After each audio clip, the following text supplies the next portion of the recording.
Thank you. We will continue our proceedings. Summer Council, can we proceed, please?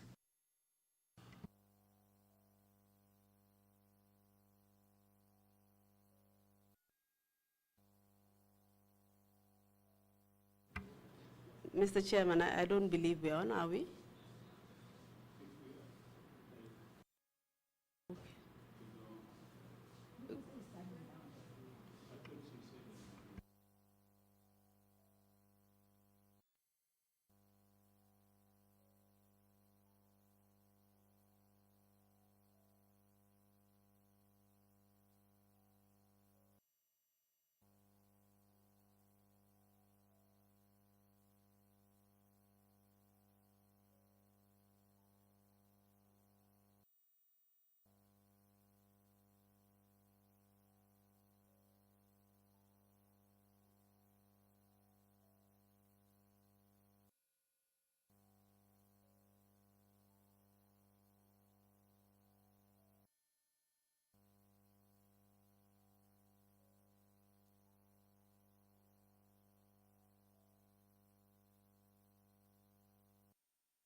Hello?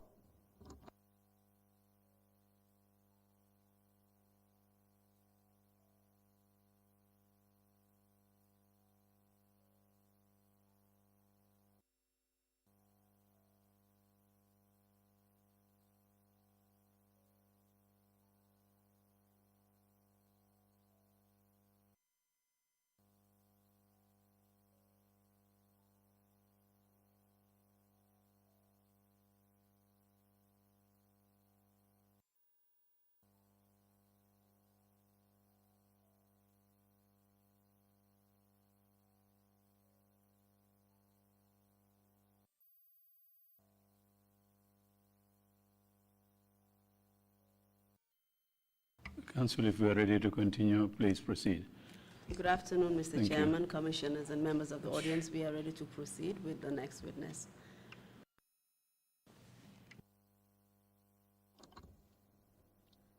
I do swear that.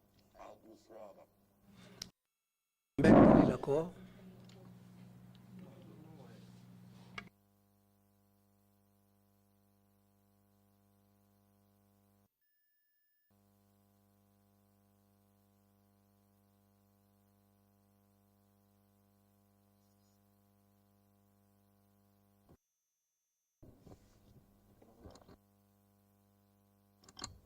I do swear that. I do swear that.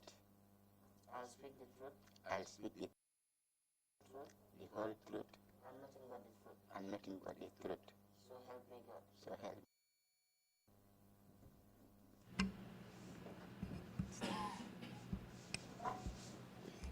Good afternoon, witness.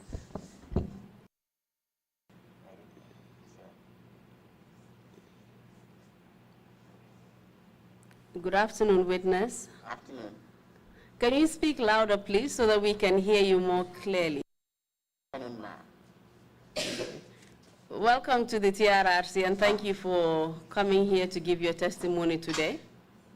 All right. My name is Sagar. We've already been introduced.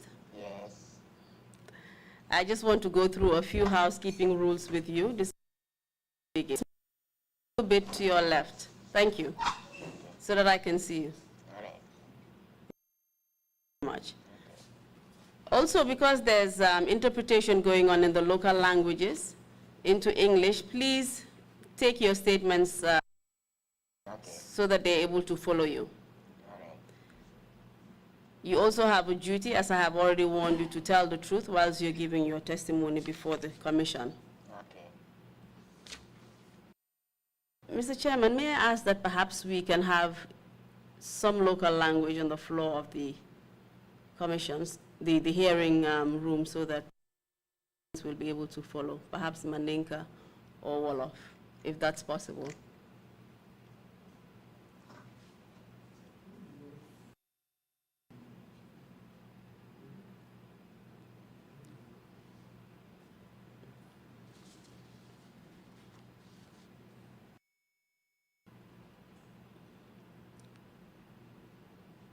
We'll short time to set up.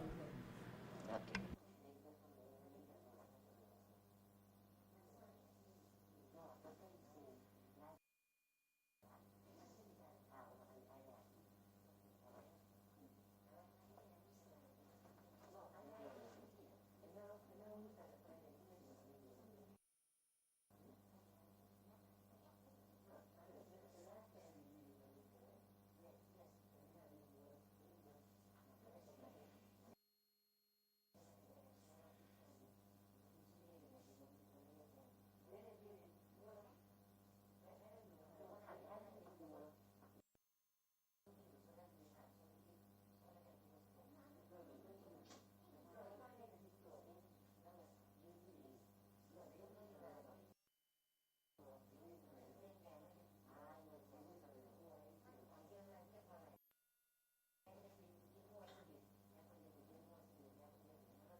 Thank you very much. I understand we are speaking Wolof now. Are you all set? Interpreters, are you set for Wolof? Thank you very much.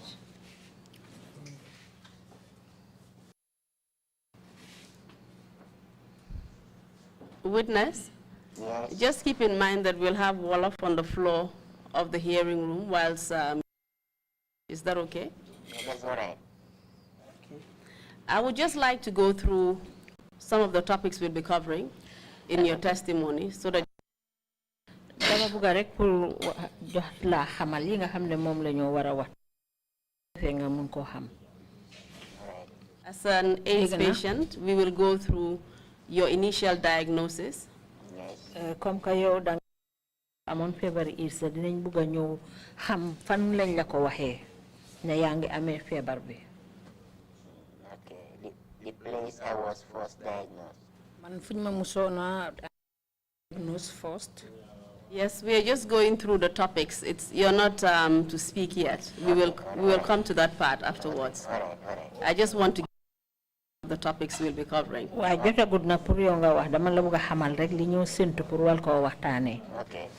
Yeah, so we will go through your initial diagnosis and on to the Presidential Alternative Treatment Program. Léegi ñu njëkkaa seet bañ la ko njëkkee wax ne da nga amee feebar bi bu ko defee nag ñu door a mom la president bi doon faje. Okay. We will then finally look at the impact of that treatment. Bu ko defee nag ñu seet tamit faj googu lan la la jural sa wàlli dunda. All right. The commissioners will be given an opportunity to ask you any questions. You'll make some final remarks before we close. Bu ko defee rek commissioner yi ñoom tam bu fekkee ne am na luñ laa laaj ñu laaj la ko nga joxe sa kàddu yi mu jabalaa ñoo tëj. Okay. Mr. Chairman, I have shared protected information sheet which has the relevant confidential information on it as well as the biographical information of the witness. Go ahead.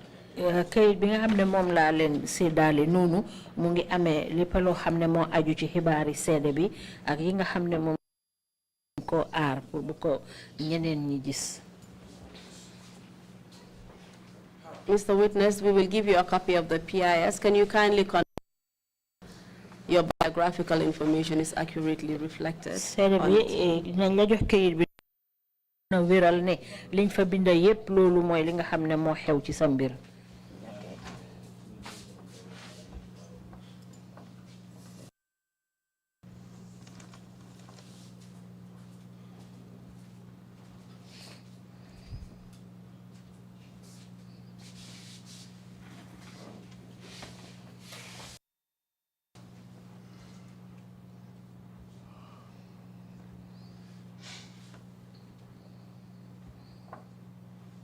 Do you have PIS in front of you, witness? Kayit bi yaa ngi ko amee sa kanam. Yes, I have it. Is the information correct as stated? Xibaar gi ci nekk yépp wér na. Yes. Mr. Xibaar Chairman, bu fa nekk yépp wér na. Yes.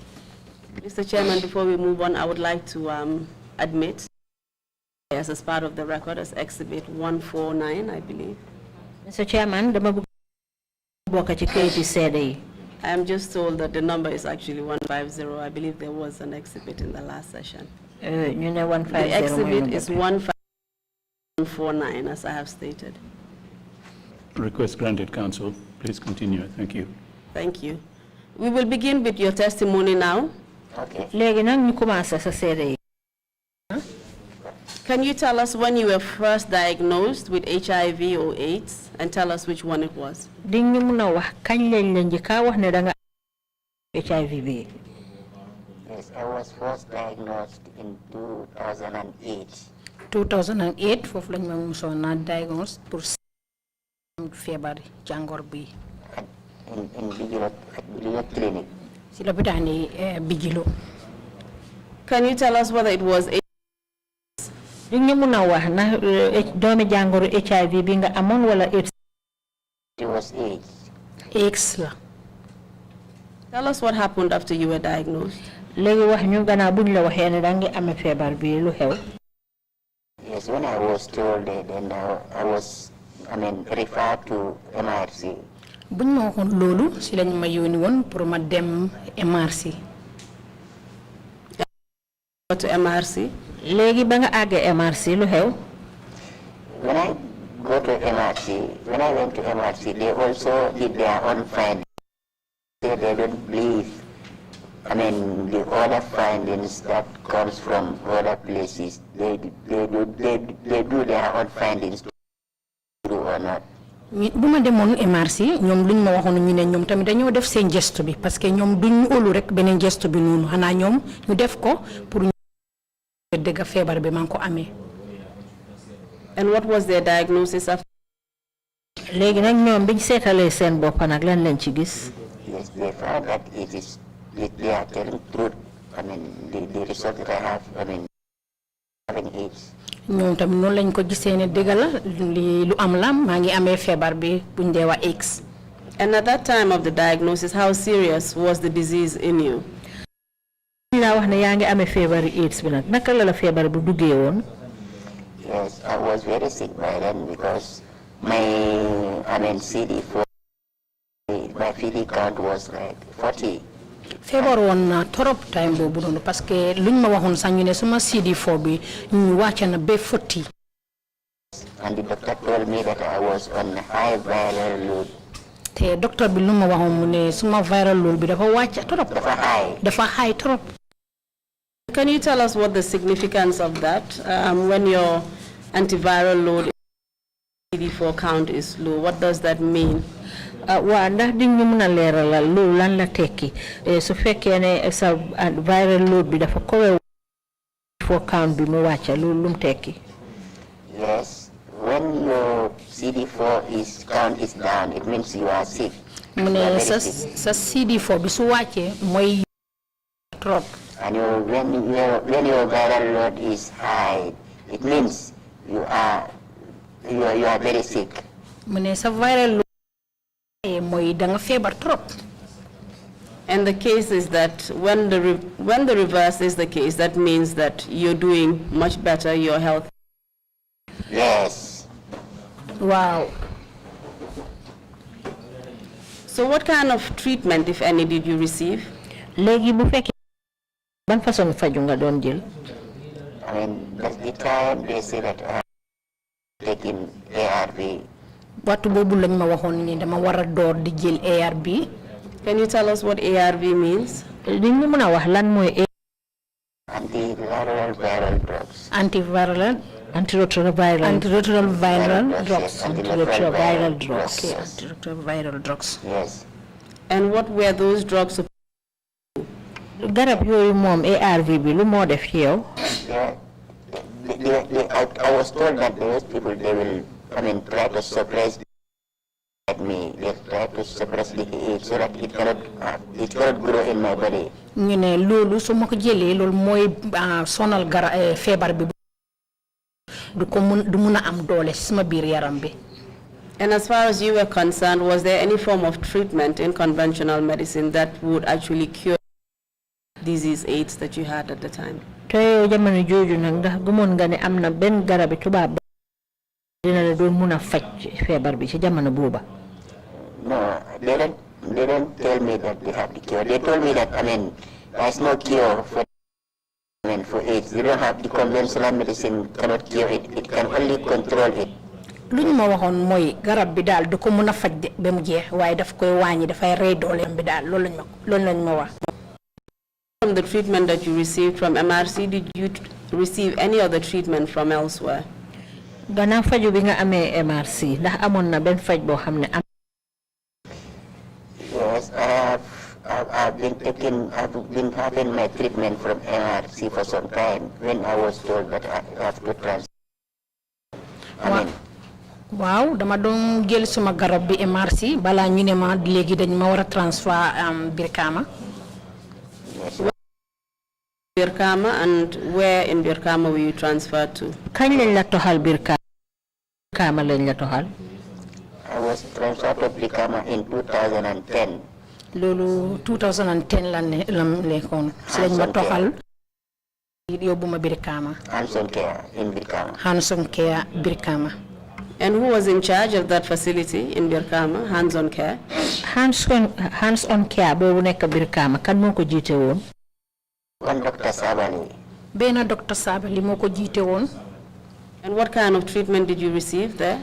Ban façon faj nga fa daan am?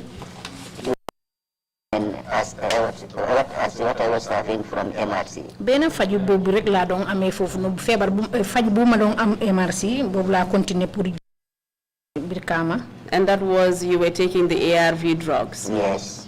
Te bon yaa ngi doon jël garab ARV bi? Yes. How were those drugs? Naka nga daan jëlee garab yooyu? Yes, I take in the morning and take one in the evening. Dama dee naan benn si suba ma naan benn si ngoon. And apart from drugs, was there any other kind of support that was offered at hands-on care or at MRC for your illness? Gannaaw garab yooyu nga doon naan nag ndax am na yenn ndimbal yoo xam ne yaa ngi ko amoon mu bàyyeekoo ci Birkama wala MRC? Yes, I mean, when I go there, they used to, give me my fare, our fares, my fare. And any other appointment they used to give us, like provisions. Dañu dee may pour ñu jàppale ñu si mbir pass ba pare si biir loolu tamit dañu dee jox ay provisions comme loo xam ne naal dinañ ko soxla pour lekka. Any form of psychosocial support or counseling? Amoon na nañ daan toog di leen waxtaanal mbiri feebar bi? Yes, I have it at MRC. Waaw amoon naa loolu MRC. As well. Birkama tamit mu fa demee amoon naa loolu tamit. And as far as your health was concerned, after you started your treatment for AIDS, how were you? Ci sa wàlli wérgu yaram nag bi nga commencé di faju feebari AIDS bii nii naka nga meloon? Yes, I was healthy. I was healthy. I love my work. I can do all the type of work. I can work in the farm, do whatever work I want to do, I can do it. Dama wéroon bu baax sax dama dee mën a def liggéey bu nekk dama dee mën a dem tool dama dee mën a def lu nekk lu ma bëgg a def rek sax dama ko dee mën a def. So you were fit as well as healthy. I'm healthy. Can you tell us what's up with that? Gannaaw loolu lan moo xewaat? Yes, after that, the president announced that he can cure the sickness out from your body. Loolu passé si lañ dégg ne président bi mu ne dina mën a faj feebar bi ni ndee wax HIV/AIDS. When did you hear that announcement and where did you hear it? Kañ nga ko dégg ak fan nga ko déggee? Yes, I first heard it in 2007. Boobu 2007 la woon ma ko njëkk a. But then I don't know my status, so I don't trust, because that was 2007 and I was diagnosed in 2000. waaye time boobu noonu man xamoon suma wér bu yaram moom time boobu noonu parce que loolu moom bu mu ko doon announce loolu 2007 la te man buñ ma doon diagnose pour xam ngoro bi fekka loolu 2008 la woon. So it was that when I was diagnosed in 2008, that's the time that and find out whether I can be cured of it. buñ seet bi ba ñu ne dama am feebar bi te time boobu noonu président bi moom door na fajam boobu noonu man tam si laa dem foofu noonu pour seet ndax dinaa mën a am faj. What information from the announcement from the president? Bi ñu defee yéebaane boobu yow ban xibaar nga ci jëlee? The news that I have is that, and when we cure it, even after the cure, you will never even have a malaria. Even headache or headache, you will never feel sick anyway. You will only be healthy. Man bu ma ko njëkk a dégg moom lu mu waxoon mu ne moom mun na faj HIV/AIDS te su la fajee doo musa feebar malaria saa wala feebar yu sew yi nii doo ko musa am. Considering the fact that you were living a pretty fit and healthy life and your disease by the ARV drugs, can you tell us what actually motivated you this particular treatment, keeping in mind that they had already told you that AIDS had no cure. Comme que yow yaa ngi doon yëg ci sa yaram ne yaa ngi dëgër yaa ngi wér yaa ngi la bon la te yaa ngi doon jël garab yi ARV lan moo la dugaloon nag ci dem pour dem faju ji foofu noonu te comme que wax nañ la ne AIDS amut faj.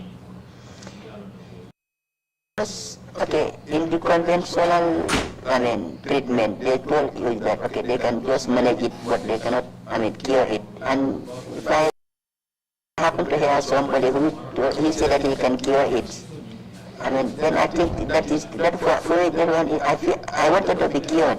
I don't need it. I just want to be cured out of my body. That's why, and I believe him. And he is the president of the country. He don't like anything. Comme si le ne ma ko ñu ne feebar bi duñ ko mëna faj dañ koy contrôle rek pour xam nga bu mu la sonal suma toogee ci biir loolu ma ñëw dégg ne am na ku ne dafa mëna faj feebar bi HIV AIDS te man dama bëgg a wér feebar bi dama bëgg ma nekk nit ku wér ma dem am hope bi ne suma demee dina am faj. So it was your desire to be cured that actually motivated you to want to join his treatment program. Yes. Dafa mel ni bëgg a wér rek yow Yes. And why did you believe that he actually had a cure for AIDS? Because, for me, as my own, thinking, as I would take it, I don't think somebody, if like his caliber to people, but that is just like, if you think that if you know that you cannot cure it and you lie to people, it means that you want to kill them. This sickness, it kills. Man comme si man dal man fogumo ne nit ku mel ni mom den la ñepp xam ne président la du mëna taxaw mu ne mom da fay mëna faj li te mënu ko kon légui mom su melé nonu ne mom mëna faj li te mënu ko faj dafa melni dal dafa non la ko gisé. And where did you eventually go to seek treatment? Fo mu jadem nak gannaaw bi pour dem fajo ji fa. At first I went there in 2009. That year, the people there were too many, so I don't have a place. So they told me to go and wait for next selection. Man bu jëkkam bi dama dem fofu no bobu year 2009 la won waye bu ma fa agé dama fekk nit ñi bari won na trop ba ñu ne ma légui yow délu ñi wañiku nit ñi suñu wañika nga ñu door sa treatment bi. Which place did you go to? Fan nga demone? That was, by then it was General Hospital. Bobu Serkunda General Hospital la won. Because you said there was an overwhelmingly, there were a lot of people, you were not actually able to join the program then, so you had to. Comme jamono bobu yow ba nga dem pour buga commencer faj bi nit ñi dañ fa bari won ba amulo fa on place ñu wax la ne nga dem tok xaar. Wow. How popular was the program then? It was very popular. When I went there, I met so many people there, a lot of people. Lolu si won na man buma fa demone nit ñi bari won na trop fofu non. Even some I can recognize some Senegalese there. There are some Senegalese there and from different parts of country, people from Guinea-Conakry and all others. Am na ñoo xam ne sa jóge wuñ Gambia fii ni ñeneen ni Sénégal ñeneen ni Guinée-Bissau Guinée-Conakry Guinée-Bissau ñeneen ni sax Guinée-Bissau gis foofu noonu ñoom tam si faju bi lañ ñëw ut garab. So you were not who was interested in his claims to a cure in AIDS? Ban ñu mel ni du yow rek a ité woon daal pour dem faju ci fajam AIDS am bi. Waaw. Do to apply for the program? Légui lo def pour mëna bokk ci programme bi faju bi. They ask you in passport size, like 4 passport size. So that's why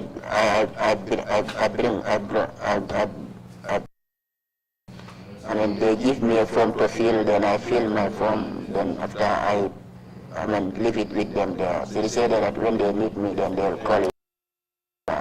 And the type of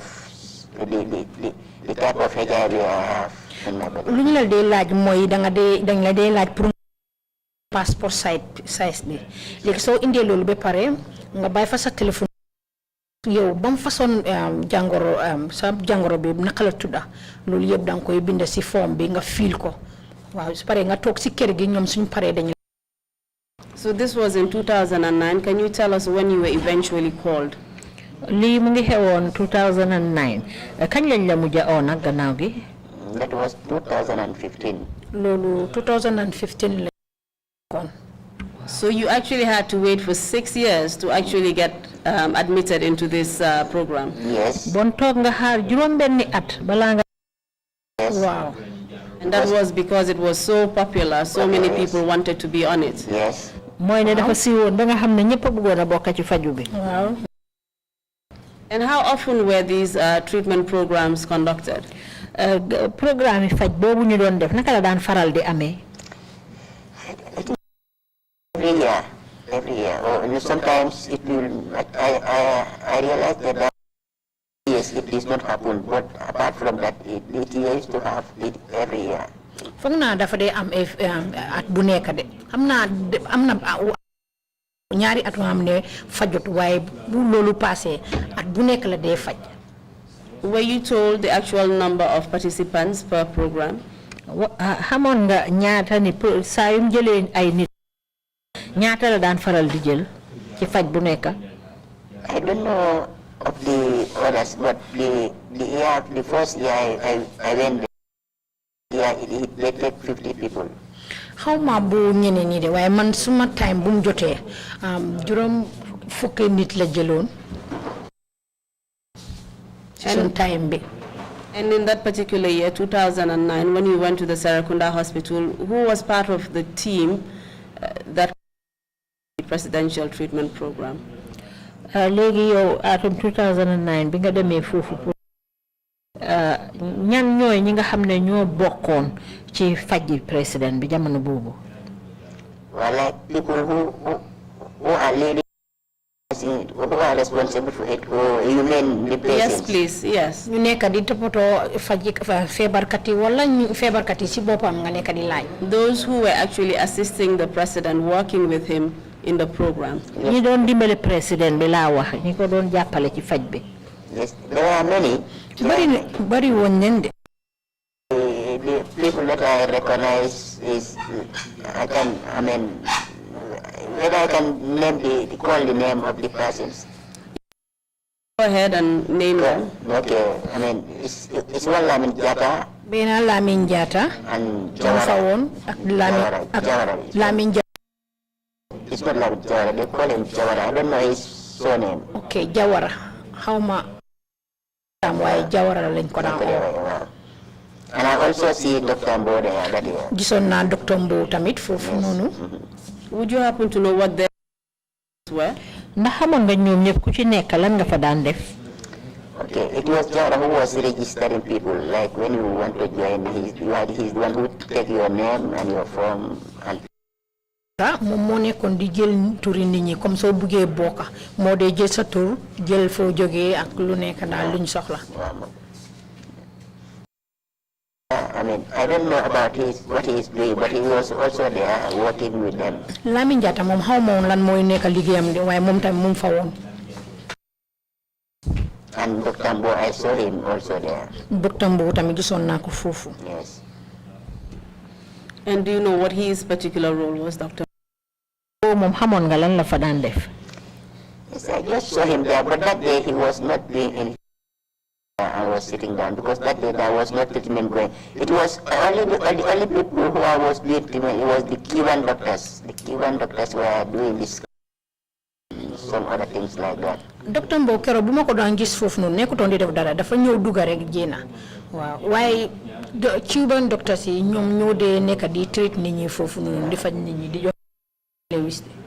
But did you know that Dr. Mbo was actually part of the program? Yes, I know that he was actually the part of the program. In fact, at first when I was there, he was the first person I contact. He's the one who told me that, that's where they used to normally take people. Sambu bokkoon na si programme boobu noonu because suma first dem bi foofu noonu moom laa njëkkoon a jokkol moom moo ne dégala lii am na te place nangam foofu. Okay, thank you very much. So come 2015. Yes. 2015. Where did you actually go to for this treatment? Fan ci mbopam nga demone pour faju ji. It was Lemban Clinic in Bakau. Bakau nen demone. Do you know what batch of the program you actually belong to? Yow ci bañ batch nga bokkon ci programme faju bobu. I was not counted. I think it might be like the 8 because I mean the last batch was it went up to about 7, so I think I will belong to the 7. Taw ma de waaye foog naa dem ne ba juróom-ñaar baaj foog naa ne man si juróom-ñaareel baaj bi laa bokk. Was it the 7th or the 8th batch you belonged to? The 8th. Baaj bi laa bokkoon man. And can you tell us what, if any, differences there were between your treatment program you had heard of before? Na di ñu mëna wax nak da amna ben ci faj gi nga xamne mom lañ doon faj yeen seen fan ak ñeneen ñi nga xamne déggoon nga leen bala seen boss. Okay. I mean the people they gather them at one place. They don't go out. But for us we are taking it as outpatient. You come and drink, I mean you go home. ñeneen ñi ñoom dañ leen boole woon benn place fa lañ dee dëkka ñu dem naani garab gi waaye ñun outpatient lañ ñun dañ dee dem naan garab ba pare ñibbi suñ kër. And do you know batch that actually participated in this kind of program or not? Xam nga ndax yeen ay won kurel bi njëkk yi nga xamne yeen leen daan fajé nonu ngeen ñëw naan garab ñibbi. Yes. It started with us. Si ñun la starté. What about the program being conducted at the Ndemban Clinic in Bakau? Were you the first batch to actually? Program biñ doon defé ci l'hôpital bi ñoo wax Ndemban Clinic bi nekk Bakau ndax ben yi nga xamne fa ngeen dooré faju. Well, I couldn't say that because I mean that's why I found them, but I don't know whether that was for us, but that's why I found them. Loolu moom mun ma ko wéral parce que man buñ demee foofu noonu fekkoon ne ñeneen baaj foofu noonu waaw du ma mun a wéral ne ñun ñoo door. And at the Sarakunda Hospital, you've already told us those who were responsible for the treatment program there. What about in Ndemban? Were they the same people or did they actually change? 2009 wax nga ñu ñi nga xamne ñoo bokkon ci faj gi 2015 nak bo ba nga commencé faj bi ndax ñooñu la won ndax wécci nañ leen. I mean the people who are saying I don't see Jawara there, and Jawara was at Jerekunda General Hospital, and Dr. Mbo, I don't see him as well. There he was Ansumana Jame and Lamin Jata and Anti Numa and the other. Ñu ma fa fekka ñoom Jawara bokkutoon foofu noonu moom ak Mr. Mbow ñu ma fekka foofu noonu mooy Jamme ñimma ak Lamin Jaata ñooñu laa fa fekka. And the one who used to give us medicine is called Lamin Kamara. te ku nekkoon di ñu jox garab bi moom Lamin Jaata Lamin he's the one who will give us the moom moo ñu daan jox garab bi ñu naan. Yes. And who was Ansumana Jammeh? Kan mooy Ansumana Jammeh? He is a relative to the former president Yaya Jammeh. déggoon naa ni dafa bokk ak Yaya Jammeh, former president. And what was his role in the program? Lan mooy woon taxawaayam ci programme bi faju bi? Anyway, I mean, when you go there, you first see him. You have to go and see him then, and he will. And I mean, what type of HIV you have, and he just interview you and just ask you some certain questions before you started the treatment. Mom so àggee balaa ngay door dina moom ngay njëkk a dem mu laajte la sa tur bi li sa problème li sa feebar bi naka la tollu daal dafa mel ni si moom ngay njëkk a dem mu mel ni daf lay sort of interview balaa ngay door sa door bi. Do you know if he was actually heading that program there at Ndemban? Xam nga ndax faju biñ doon def Ndemban foofu ndax moom moo ko jiite woon. Yes, he was the head. moo nekkoon jiit bi foofu noonu. And can you confirm that this was still the presidential alternative treatment program headed by Jammeh himself? Ndax di nga mën a benn faj bi président Jammeh doon jiite rek moom lañ doon def foofu ca Ndemban. Yes. waaw benn faj bi la. You also mentioned Auntie Nyima. What da nga fi ku ñoo wax Auntie Nyima de moom lan mooy woon taxawaayam? Me about I was because he was responsible for people who are diagnosed with asthma and hypertension. I think things like that. He was that was our responsibility. He was not, treating the people living with HIV. He was not treating them. Luma degon ci mom ñu ne mom nit ñi ñoo xamne dañu am ki yeneen ni mom bokkuton ci ñoo am HIV/AIDS pour jappalé ne mom dal ci walu febar kat yi ñu am asthma ak yeneen ci ñom la nekkon di topoto. And these are the diseases that you've mentioned, hypertension and as well as asthma. Yes. These were a part of the presidential treatment program too. Yes. Yinga fitu da ni hypertension and asthma you tam dafa bokon ci faji president bi. Yes. Do you remember Auntie Nyima's surname? Andela ko nga Auntie Nyima momu naka la santa? I think it's, I can't forget. I think it's Fogna baji la de yes. suma fatewut fogna baji la santa. And during this program in 2000, ever meet the president? Ci faju bi ñu def atum 2015 ndax jotoon nga gisante ak president ba? No, I never met with him. No, musuma gisante president bi. Like the other programs or batches where he actually administered medicine, he did not go through in your case. Yes, he was not coming because as what he said, now he have trained these people, they can do whatever, he can do, so there's no need for him to be coming here. Mom lu mu waxon mu ne fu mu nekk mu ñew legi comme amna ay nit yo xamne jangal na len ba ñu mun liggéey bi mom dal jarut mom mu ñew ñom dinañ ko mëna topato comme num ko bëggé. So his team were to handle the treatment without him. Yes. Wow, non la waxon. In this case, then how the treatment was actually administered on you and the others who attended? Dañu mëna wax faj bi naka lañ la ko daan ak ñeneen ñi nga xamne sax ñu nga fa woon. Yes, when you go, they just give you the concussion in a cup, then you drink. Ñom dal so démé dal dañ lay tiba garab ba rek jox la nga naan. And who was actually in charge of that? Kan mo daan joxe garab yi? Lamine Camara. Was the medicine measured? Naka lañ daan nattee garab gi? It was just in a cup of tea where people drink a cup of tea. It's a cup. Comme kaas tea nii rek buñ dee naanee tea boobu leen dee jël tiba garab bi jox la nga naan. And you were supposed to drink all of it? Waaw dee naan garab bi yépp. You said you were supposed to go the treatment because it was an outpatient Yes. one. Wow. Nga ne yow daan dem rek naan garab gi ñibbi waat sa kër te dalu ñëwoon benn place. Would you normally go to take it? Ban waxtu nga daan faral di dem? I have to go to early. I used to go there early in the morning. Dama dee teel a dem suba teel. Around what time? laa dee dem. Ban waxtu? 6 to 7. boori 6 boori 7 yooyu dafay fekk àgg na. And 7:30, they said by 7:30 should make finding out that you so that you can take the ñu medicine. ne 7:30 daf la war a fekk foofu noonu fu nga war a jëlee sa garab. And how often would you be given that same dose of medication you were given in the morning? Boobu ñu la daan jox suba naka lañ la ko daan faral di joxe? It's like 2 times or 2 or 3 times a day, but normally, patient, they give us, 2 times a day, twice a day.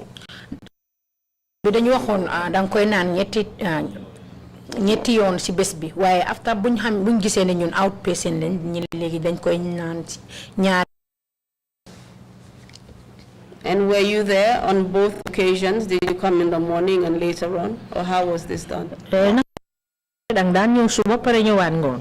Yes, no, I only come in the morning. When I come in the morning, because I was working. So when I come in the morning, when I drink, around 7:30. I used to stay up to 8:30. Then I drink the second one. Then I go home because I have to go to. nu ma ko daan defee mooy si suba su ma ko naanee 7:30 dama dee toog foofu noonu ba 8:30 ma naanaati bu ngoon bi after ma soog a ñibbi. And is that 8:30 in the evening? léegi 8:30 juróom-ñetti wax ni ngoon la wala suba bi? No, it's in the morning. Ah, okay. In the Sisubasi. Dama de nan 7:30, manana 8:30 pour ma muna dem. Did you say that you drank it in the space of 1 hour? Yes, 1 hour. Wow. Ko de nan bena wattu be bla de nan ñaari kasis ko fe ma muna dem liggé. Was it on all occasions that you would drink the medication at the Ndemban clinic on the site? Nga daan dem naanee garab bi foofu ci Ndemban clinic ci boppam. No, sometimes, I mean, they will give me, I bring 5 liters.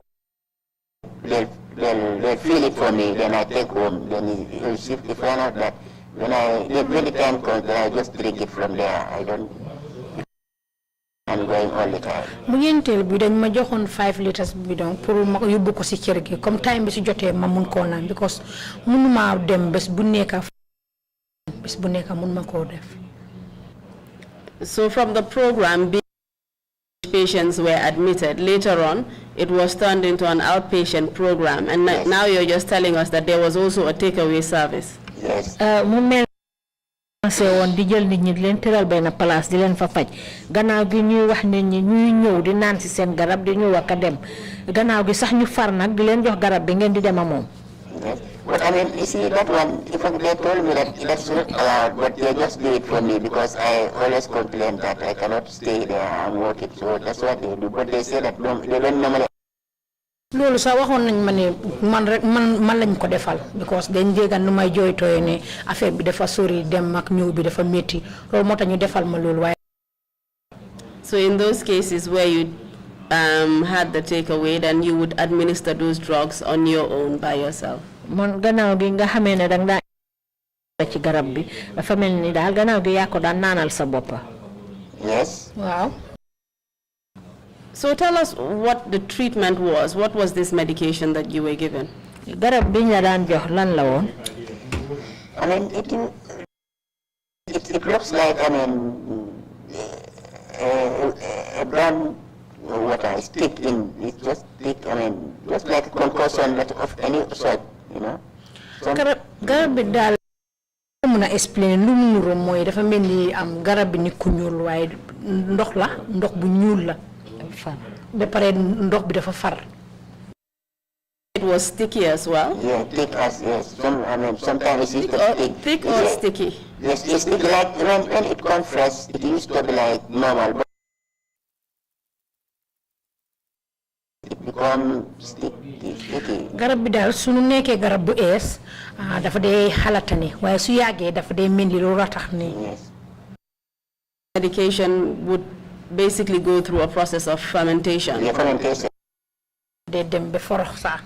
What was the taste and the smell like? Yes. Xet gi ak ciafka bi naka la daan mel bon. When it reached into that state, I mean, to drink it is become a problem because it's bitter as well as it smells bad, so you find it very hard to drink. Garab bi su démé be forox kay nanam dafa dé metti parce que dafa dé wex ba paré xet bi dal so koy nan nal neexut garab dafa dé gëna naxar. But I assume that you would still force yourself to drink it because you were hoping that this was the cure.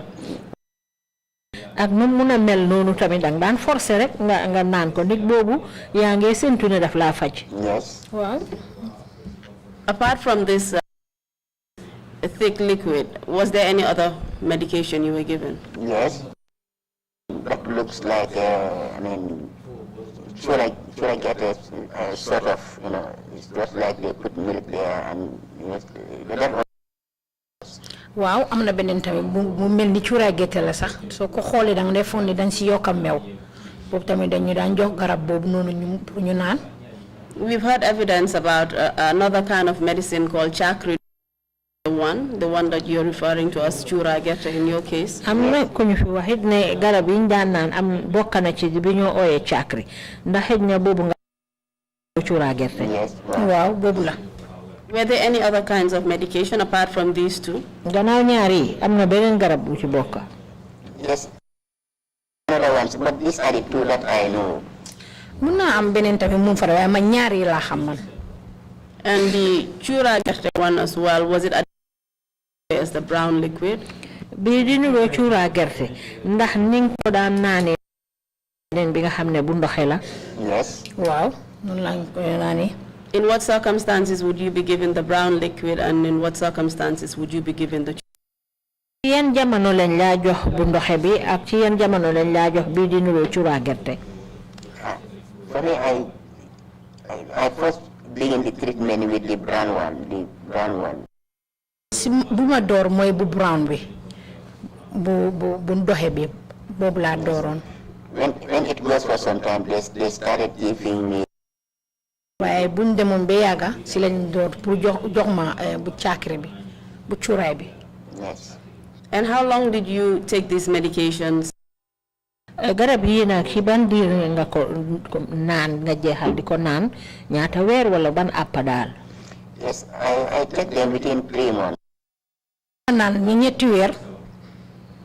And what was the effect of the drugs you had anticipated? Did it cure you? Did you see an improvement in your health? Naka nga gisee woon garab bi nag dañ ci sentu woon amoon nga ci faj na la wala baax? No, I cannot. I don't feel any effect. I mean, from those drugs, from those persons that I think. Man dal si man gisuma dara yeguma dara lu ma defaral de si garab bobu nonu. And how long was the treatment supposed to last? Faju bobu yep ci kañ la warona jeex? They said the treatment is supposed to last for 6 months. Ñu ne faj bi dafa wara dem be juroom be. When did it in fact end? Kañ la mujjé jeex nak? Yes, because after that, I mean, we were told that we are going to stay. They are going to host at one place, but that does not materialize. I mean, it was the concussion was not coming, and just take it slowly in short statements so that the interpreters can follow. You can stop there and then after. San ñu ne dañu boole ben place tajum ben place wa after lolu mujjewuta am sax after mujjé bi sax garab bi bala muy ñu bala ñu am ko sax dafa day xala yaga. It was not even coming. I mean, okay, yes, it was not coming. It was not coming. Mujjé bi sax nekkuñu won di am garab bi sax. So what eventually happened? Did it stop at some point? Légui lu mujjé xew nak far dañ tok amatu len garab bi. Yes, it stopped at some point. Wow, stop on amuñ garab bi. And whilst you were taking this alternative treatment, were you also taking your conventional drugs, the ARV? Jamono ji nga xamé né yang doon faju fofu ci garab nit ku ñuul yoy na ndax yaangi continuer won di jël sa yenen garab tubaab yi nga jël bala lolu? No, I was not taking them because they said when you are taking this traditional medicine mix it with the conventional medicine, so I have to stop it. No, garab tubaab mom dama ko tegon bor parce que luñu wax moy soy nan garab nit ku ñuul do ko mëna bolé ak garab l'hôpital so lolu motax ma tégué ko bor di nan garab nit ku ñuul. And can you tell us what difference there was between you taking your ARVs before you, after you joined the program and you started taking the alternative treatment?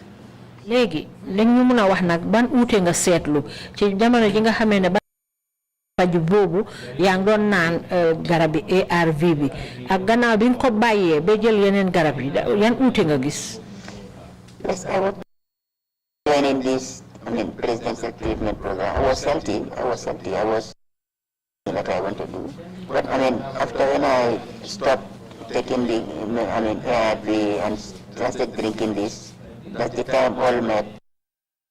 Because I started having problems, you know. Degala man bu bala may door faji president bi dama don buma don jël garab bi ci lopitaan bi fekk dama def lu nekk maa ngi health yoon ba bëgg a dee waaye bu ma dooree di jël garab bi si président bi si la suma wér bi yaram bi daal door di ma jox ay jafe-jafe.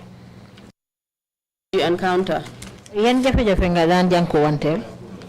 I developed, I mean, ulcer, and I never know about ulcer, you know. Amoon naa ulcer te musuma woon a am ulcer sax musuma xam ne sax am naa ulcer. And diarrhea. Biir bu daw. Yes, and I used to be, I mean, how to call it, I mean, anemia. I used to complain of my blood used to go down. So ba pare dama daan complain lu bëri sax ñi suma deret bi dafa dee over la wàcca. yes. Because of these health problems that you had. Yes. lan mooy woon sabab bi taxoon ba nga amoon jafe-jafe yi sa wàllu wérgu yaram. Yes, because before taking this medicine, I never experienced such. I never have. ulcer. I never have ulcer. My blood. I never have anemia. So many other sickness that I have seen in myself. I never have those things. Because bala man may door jël garab bi ci dem bi musuma experience dama day am na feebar yi ni comme anemia diabetes yooyu noonu ulcer kay sori musuma ko yëg suma yaram bi healthy. So are you saying that the presidential alternative was responsible for these health complications that you had developed? ne faju bi nga daan faju ci président bi la moo waral jafe-jafe yooyu nga mujj am ci sa wérgu yaram. Because when I was taking it at the end, even to swallow something, it used to give me problem. In fact, that's what prompted me that I have to go back, because when I want to eat anything, it cannot pass through my throat. Loolu moo taxoon sax parce que bu ma doon naan garab bi sax dama amoon problème pour may wana dara sax mënuma ko woon. Ma ne xaaral ma dem si lopitaan bi dem checki suma problème suma bopp. And what was responsible for your difficulty in swallowing food? Lan moo taxoon ngay daan am lekka? Yes, because of the concussion I was taking. That's what because I never experienced such when I was taking before I come. That does not happen to me. Parce que garab bu ma daan jël loolu moo taxoon fay dem loolu musuma dal garab bi xam naa loolu moo taxoon man du ma dee mun a lekka du ma dee mun a wana dara.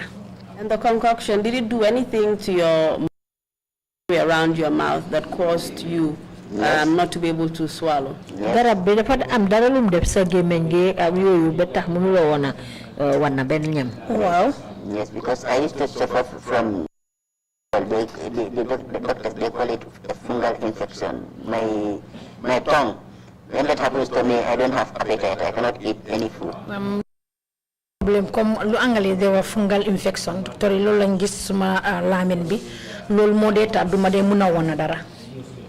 So you're saying that there was in this alternative treatment that basically caused a fungal infection in your mouth? Yes. Bon dafa mel ni am na lu nekk foo boo xam ne moo waraloon loolu nga xam ne moo la joxoon feebar sa làmmiñ. Waaw loolu la. I don't have that. I don't use that. Parce que balaa may dem di jël garab bi si président moom musuma experience loolu noonu. And did the treatment? Never. It never cured me of it. Feebar bi garab bi musuma faj. And it made you unhealthier? Yeah, it made me unhealthier. Wow. Yokka suma problem bi. And what happened after your treatment stopped, after you had been told that there was no more medication? Can you tell me after? Biñ la waxee nag ne fi mu nekk nii amatuñ yenn garab yuñ leen a jox ndax mun nga ñëw lan a xew gannaaw boobu. Yes, when they told me, and I'm getting sick every day. When I go there, I ask for help. I cannot have any help. So I told, because you people, you don't have any medication. You cannot do anything. Well, buñ ne garab bi jeex na léegi man ma dood nag di feebar bis bu nekk dama dee feebar léegi su ma demee foofu noonu pour compléter man pour ñu jox ma garab. Yes, they say the medication is finished, and the president is not in the right place. So I tell me every time when I go there, they tell me that the big man is not in. waaye luñ ma dee tontu ñu ne fu mu nekk nii garab bi amatu te président bi léegi fu mu nekk nii nekkut palaasam tontu. Do you know what that meant, that the president was not in his right place? Loolu lu mu daan tekki buñ la waxee ne président bi nekkul fi nga xam ne fa la wala nekk. Never ask them about what that means, because by then if I want to ask that, maybe I might have something that I would not like.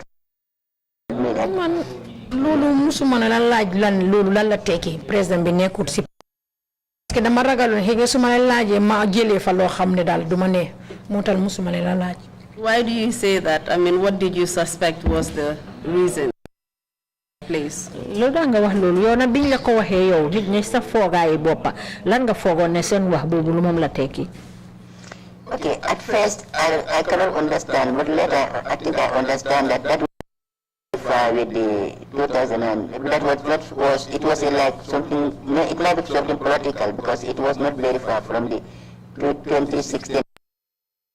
By then they were, doing things towards the election, preparing for the election and so many other things. That's why, it was continue with the treatment. Man laajuma leen loolu lan la tekki waaye man suma gis-gis xam naa affaire yi politique bi tamit jot na pour loolu président bi mu ngi bisi foofu noonu pour toppatoo affaire yi élection bi loolu moo tax léegi ne fajatut kenn man noonu laa ko gisee. So at that time, his priority really was not to take any form of medicine. His real priority was his political career. Yes. Is that what you're saying? Yes. Noonu laa ko gisee man. So did they do anything for you during these times that you had got sick? Jamono biñ fa doon dem noonu am na dara luñ la daan defal na comme que yaa ngi fa dem te yaa ngi feebar. Yes, at one time, they give me drip like water because by then they said I was dehydrated. So I was very weak by then. They give me a bed and put me some drip on my body. Waaw waxtu boobu noonu after si lañ ñëw ñu ne xam naa dama léegi dañu may yokkal ndox si lañu ma jox lal ñu door dama yokkal ndox nag. Give you but put you on drips. Yes, that's the only thing they do to me. And some tablets that they told me to drink so that, maybe he told me that also I have anemia, my blood level is down, so I have to take those tablets for them to help me. nañ ma ay garab tamit yu ma waroon a naan parce que ñu ne dama am anemia so il faut ma naan garab yooyu pour ma mën a jàppale suma boppa. So when the miraculous had to resort back to conventional medicine. Mu ngi mel ni bon ba garabi kéemtaan boobu passé daal ngeen delluwaat ci garabi tubaab bi. Yes. Waaw noonu la demee. Eventually happened to you? Gannaaw gi nag lu la dal. Yes, eventually then I found out that, these people, they have nothing to help me back to the conventional medicine. So I told them that I just I want to go back to the hospital to check my health. Si mujjantel bi man si laa gis ne mu ñu garab bu ñu may faj noonu laa lay wax ne man fu mu nekk nii man dama war a bàyyi ma dellu si lopitaan bi fu ma dooroon di faj suma boppa pour ma mën a am suma wér bu yaram. And how did they react to this news? Ba nga leen waxee lu ko gisee. Yes, when I speak to Lamin Diatta and he called Auntie Nima and explained it to her. Loolu Lamin Diatta laa ko waxoon te si la woo Auntie Nima mu expliqué ko. Yes. And how did they react? What did they tell you? Wanted to go back to your conventional medicine since they were not helping you? Yes. ñoom lan lañ la tontu nag bi nga leen waxee ne daal da nga bëgg a delluwaat ca faju ba nga daan faju ndaxte ñoom lewu la. Yes, well, they told me that, okay, we can, then I told them that I have to go to where I came from, Hanson Care. They told me, no, don't go there, because when you go there, they will not accept. Man si laa lay wax ne man fu mu nekk nii damay dellu ñu ne ma ok mun ngaa dem waaye man continuer di wax leen ne damay dellu hands on care si la ma Lamin Diatta ne bu dellu foofu noonu because soo demee foofu noonu gars yi duñ la jël. So despite the fact that they couldn't treat you, they tried to discourage you from leaving? Yes, yes. So what did you eventually do? So he told me that now we have to go to Serekunda General Hospital because there's a place there. Si la ma waxoon ne léegi da nga war a dellu dem Serekunda Hospital am na place bu fa nekka. A place where they used to give antiretroviral virus. Place boo dañ dee joxe anti retrovirus foofu dañ HIV virus foofu noonu Serekunda hospital. And what happened when you got there? Bang fa demee nag lana xew. Yes, when I got they just take my blood and check, whether I have the sickness in my body. Then after when they confirm it, then they put me on ARV. ñoom noonu si leen jël suma deret bi pour seet ndax feebar bi am naa ko buñ seetee suma deret bi si lañ gis ne am naa feebar bi si lañ ma door di jox. And Serekunda Hospital was initially where this whole presidential treatment program had started. Te ci lopitaani Serekunda bi fa la faji press. Yes, but by then they no longer do it there. It was changed into a conventional where they used to. They used to do so many other treatments there. Like now. Waaw time boobu noonu buñ léegi fekk ab ñoom bàyyi neen di faj nit ñi foofu di teg nit ñi foofu noonu pour faj leen léegi dafa mel ni comme lopitaan bi nu mu mel nii noonu la meloon man bu ma demee pour jëlaat suma garab lopitaan bi. So they had progressed from the alternative treatment to conventional drugs. Yes, they have changed it to conventional. Waaw léegi dafa mel ni daal bàyyi neen garab nit ku ñuul ñu delluwaat ci garab tubaab. Yes. noonu la meloon waa. So how did you feel after you were referred to Serekunda and started taking the ARVs? léegi nag loo yëg biñ la toxalee yóbbu la lopitaan Serekunda nga di fa jël ARV. Yes, because what happened there is like they don't know my medical history because they never know that I have been taking it before and they never so I have to stop it and go to the presidential treatment as well. They just take me as normal like any other patient just coming first. lu xewoon mooy man bu ma delluwaatee si lopitaan gars yi xamuñu woon ne man dama musoon a dem foofu noonu pour ñu gis ne man dama am feebar bi bañ ma door di jël garab bi ba ma bàyyi garab bi dem jël garab nit ku ñuul si président bi ñoom man bu ma fa ñëwee dañ ma jël rek mel ni nit ku ees kuñ door di gëstu mbir feebar bi. So what was the effect of that? léegi nag loolu naka la mujjee. Yes, okay. That one, before the presidential treatment program, I used to take 2 tablets a day, but when I come back there at first, I found out that they changed now. So that one, you have to drink it at night, only 1 time. So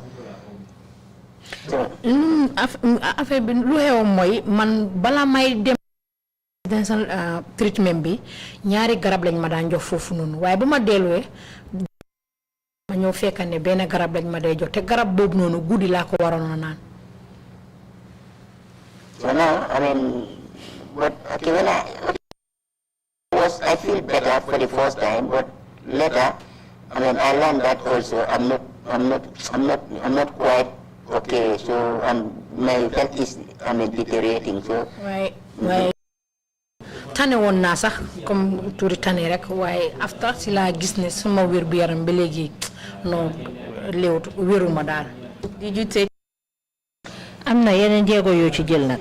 Yes, I have to take another steps because normally when they say when you stop it, when you go back again, and sometimes it persists, it stops, it cannot.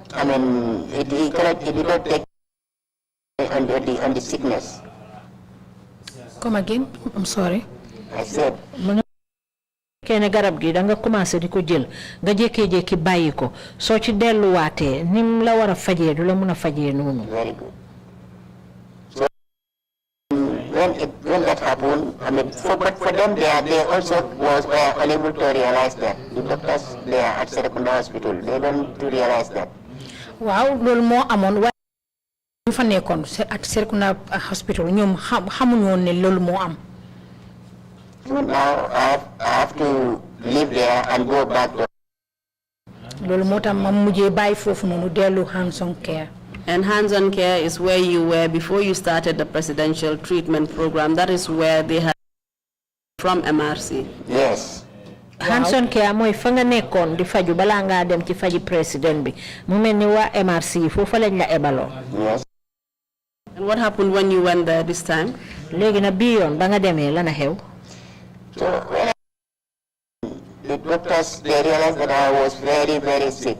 I mean, so now. Buma demee foofu noonu docteur yi ñu fa nekk si hand care si leen gis ne man dama feebar bu baax sax. And even themselves, they were scared. I can see that in them, they were scared. Feebaroon naa ba ñoom seen boppa sax sama boppa dina yëg naa ne ñoom sax dañ ragaloon. Why were they scared? lu tax ñu ragaloon. Yeah, they were scared because they said that my up to 7. Leen ñu ragaloon parce que ñoom seen boppa luñ ma waxoon ñu ne suma CD4 bi wàccoon na ba 7. What does that signify? Tekki. It means I was very, very sick. Loolu moo tekki ne man dama feebar bu baax sax. Please go ahead. Egalel. So now, I mean, what they did was they said, I mean, because okay, now that I mean, it was like that. I was taken from 7. It was not, I mean, suppressing, controlling the sickness. Comme daal luñ ma woon ma nekkoon di jël nekkutoon di métti di sonal feebar bi suma yaram bi pour daal xatal feebar bi nekk suma yaram bi. That is the medication you got from Kanifing, Yes. Serekunda Hospital, right? Waaw loolu la. It was resisting it. Dafa mel ni daf ko doon may doole daal. Yes, it was resisting. It was not taking effect on me. Nekkutoon di defar dara suma yaram bi. Yes. It was resisting it, not that it was giving it more power, as you say. No, it was resisting.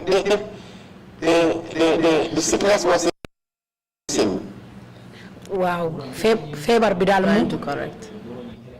feebar bi daal dafa amoon doole trop suma yaram bi. Yes. So what happened at hands-on care? What did they do? Lan mo care luñ doon def. Yes, Dr. Sabali, as what they told me at MRC, he was very, he know this sickness very well. So he told me that sorry. Waaw comme docteur Sabali comme lu ñu waxoon si man lu ñu waxoon si moom at MRC ne nit ko xam ne nit ko xam feebar bi la moom moo ma ne.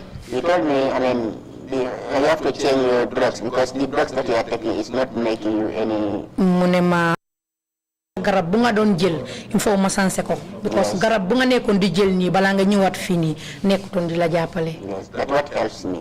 Loolu moo ma jàppale.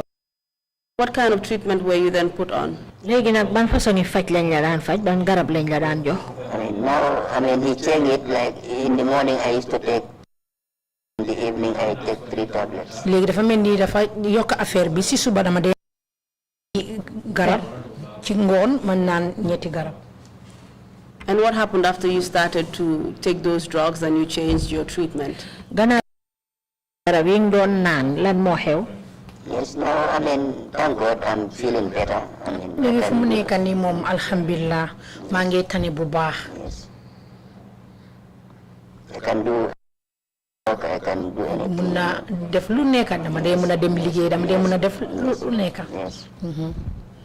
The alternative treatment that the presidential treatment, does it still have an effect on you despite the fact that you are feeling better and you have changed the treatment? faj bi faju ca faji président bi ndax ba tey am na loo xam ne mu ngi ko def ci sa yaram bi dégg la bàyyi woon nga ko ba commencé waat yeneen garab ba loolu di la dimbali ci sa wér faju booba nga doon faju ndax amul benn loraange bu mu def ci yow. Yes, of course, because the fungal is coming out, and okay, for the ulcer one, that one, it does not, it's inactive for the moment. It does not attack me, but I always, it comes, and when it comes, I have to take a medication for it so that it can stop. dëgg la loolu ba tey moom may sonal comme fungal infection bi léegi moom may sonal li su ñëwee dama dee mën a jël beneen garab su ko defee ma mun ko contrôle waaye ba tey daal affaire bi daal moom may sonal. These problems are reoccurring, and therefore the treatment has had some permanent damage on your health system. bon li feebar yi li la lor nii dafa mel ni faju ba nga faju woon foofu ca président ba ben tey am na ay loraange yoo xam ne mu ngi ko def ci sa yaram bi. Yes. Wow. What other impacts did this treatment program have on your life? Gannaaw yaa ngi ko am ci sa wàllu wérgu yaram bi faju boobu nga faju woon ca président ba nag lan la la jural yow ci sa yaram ci sa dunda. Yes, it made me lose my job. Feel sick, I was unable to get done. After my boss have to tell me to stop working because I'm sick, I cannot work. loolu taxoon na ba ma ñàkk suma liggéey bi parce que bu ma feebaroon suma boss dafa demoon ba mu ne ma léegi da nga war a toog si kër gi da nga war a bàyyi nga toog si kër gi. And this was as a result of the alternative treatment.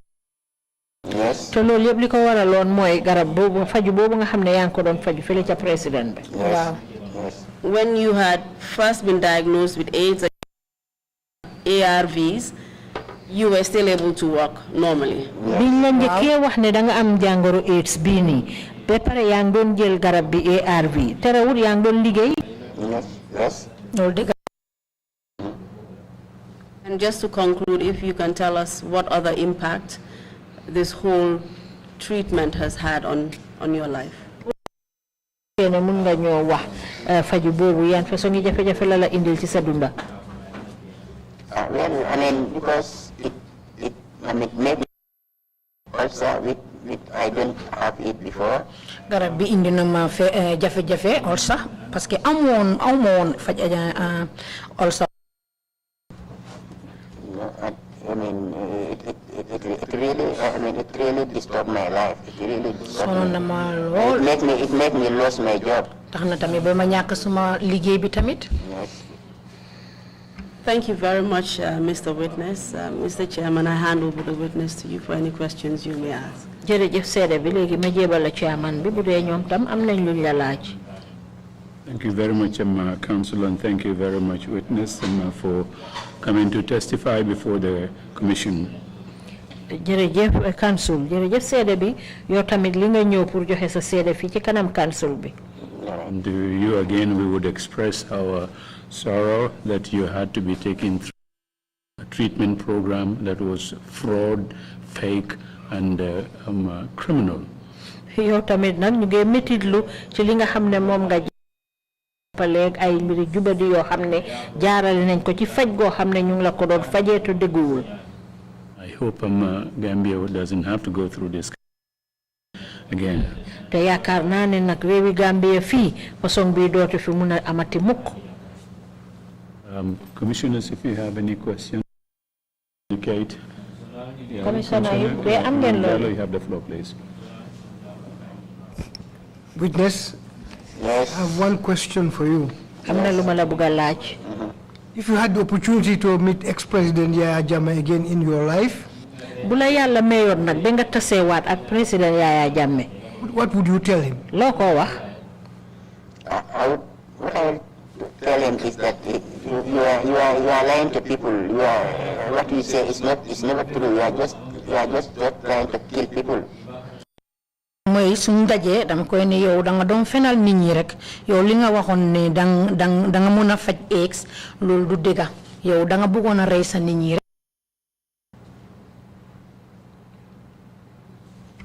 Thank you very much. There are no further questions. If you have any final remarks, yes, please proceed to do so now. Okay. Yes, I want to thank the from the executive, secretary, from the CEO to the last man, because maa ngi jërëm mbootaay TRC bi jëlee ko depuis si chairman bi ba ku nekk koo xam ne mu ngi liggéey si TRC bi fii. yes, because since I started coming here, I started feeling that I started feeling that I'm a person, because when I come here, I was treated like a person. man depuis bu door di ñëw fii man sama boppa ne gars yi dañ ma doon toppatoo ba ma yëg ko sama yaram ne man dañ ma toppatoo ba ma gis ne man nit laa dañ ma toppatoo bu baax. For that being the case, I cannot thank you enough. waaw loolu moo tax duma leen mën a jërëm rek pour jërëm leen du doy. But I mean, the only thing that I'm having now, I need support. waaye lu ma leen bëgg a ñaan mooy fu mu nekk nii dama bëgg a ndimbal. Yes, because I mean, accommodation is a problem. fu mu nekk nii sax dëkkoo ak ay sax aw ma ko. Yes, because I mean, I'm not working. I mean, I'm just sitting at one place. fu mu nekk nii nekkuma di liggéey te maa ngi toog benn place. Yes, so I'm just appealing to the TRC people and everybody who is listening to this thing that for them to give me a helping hand. fu mu nekk nii maa ngi ñaan TRC bi ak ku nekk ku ma mën a jàppale parce que fu mu nekk nii aw ma liggéey aw ma fu may dëkk. Yes, that's what all I have. I mean, for you. lii laa am pour wax leen ni leen. Thank you very much indeed. Again, witness some of your testimony and for the suggestions and requests that you have made. We will take those into account as we proceed with the finalization of our report at the end of our. jërëjëf seede bi ci sa kàddu yi ak sa xalaat yi ak sàkku yi nga sàkku yëpp dinañ ko bàyyi xel bu baax nag ci tëralin yi nga xam ne moom la ñu tëral bokk ci li nga xam ne mooy sas biñ gàccoo. This brings us to the end of the proceedings today. I thank you all, commissioners, secretariat, staff, interpreters, everybody. It's been a very long day, notwithstanding the technical difficulties we had at the beginning, but all is well that ends well. We were able to do the 3 witnesses that we had planned for. Thank you all very much indeed for your contributions. The meeting is adjourned. Tomorrow morning we meet again at 10 o'clock sharp. Thank you. Meeting is adjourned.